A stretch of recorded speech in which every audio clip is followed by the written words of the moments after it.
ગઈ 16 ફેબ્રુઆરીના રોજ રાત્રિના 23:00 વાગે હાલોલ રૂરલ પોલીસ સ્ટેશન ખાતે એવી એક હકીકત જાણવા મળેલી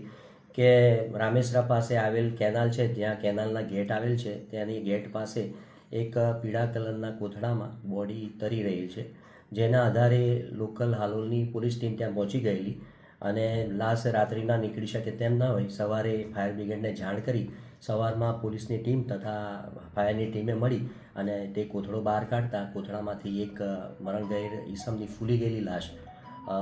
મળી આવેલી હતી અને લાશને પ્રથમ દ્રષ્ટિએ જ માથાના ભાગે ઈજા થયેલાનું જણાઈ આવેલું અને કોથળામાં પેક હતું, એટલે કોઈ પુરાવાનો નાશ કરવા માટે મારી નાખી અને પુરાવાનો નાશ કરવા માટે આ બોડી કેનાલમાં નાખેલાનું પ્રાથમિક દ્રષ્ટિએ જણાતા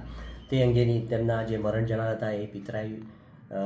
ભાઈઓ ત્યાં શોધતા આવી પહોંચતા તેમના પિતરાઈ ભાઈ સંદીપભાઈ બારિયા એમની હાલોલ રૂરલ પોલીસ સ્ટેશન ખાતે મર્ડર અને પુરાવાના નાશ બાબતે ગુનો રજીસ્ટર કરવામાં આવેલો. બોડીનું પેનલથી પીએમ કરાવતા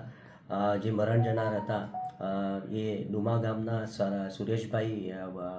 બારિયા હતા અને તેમને માથાના ભાગે કોઈ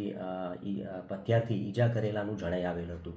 આ અનુસંધાને આ ગુનો અનડિટેક હતો અને ગામ ડુમા ખાતે એવી તપાસ કરતા હકીકત એવી જાણવા મળેલી કે આ જે મરણ જનાર ચેમનભાઈ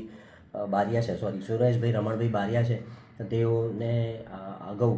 એક કિશન નામના ઈસમ સાથે ઝઘડો થયેલો હતો, જેથી હાલોલ રૂરલ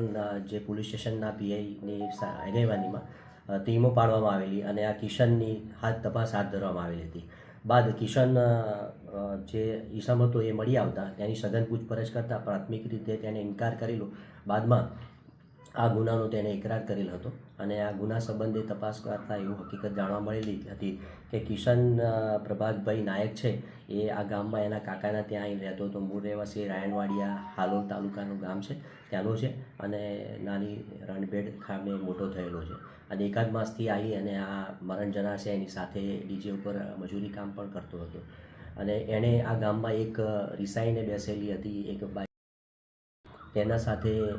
સંબંધ બાંધવા માટે એને પ્રપોઝ કર્યું હતું, પણ હંસાએ તેનો ઇનકાર કરી દેતા આ ઈસામે એવું માની લીધેલું કે માથે સંબંધ ધરાવે છે, એટલે અગાઉનો થયેલો જે ઝઘડો હતો એને લઈ અને હંસા સાથેના સંબંધની શંકા રાખી અને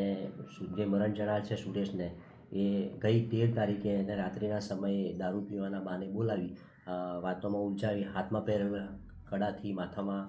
ઘા મારેલ હતા અને બાદમાં પગથી નીચે પડી જતા પગથી અને હાથથી ગળું દબાવી અને એને મારી નાખવામાં આવેલ હતો. આ ગુનામાં મારતી વખતે એના એક મિત્ર ગણપતભાઈ વેચાતભાઈ તડવી કરીને હતા એ સાથે હતા અને ત્યારબાદ જે લાશનો નિકાલ કરવામાં આવેલો હતો એ લાશનો નિકાલ આ ગણપતભાઈ ઉર્ફે વેચાત અને કિશને એક બાઇક લાવી અને જે ત્રીજા વ્યક્તિ જે આ ગામમાં દારૂનો ધંધો કરે છે એવા આનંદ વસંતભાઈ નાયકના ઘરેથી કાથળી પ્લાસ્ટિકની મેળવેલી હતી અને બાઇકમાં પુરાવા માટે થઈને 70 રૂપિયા એમણે આપેલા હતા. એટલે આ ગુનાના કામે આ ત્રણેય આરોપીઓ કિશન,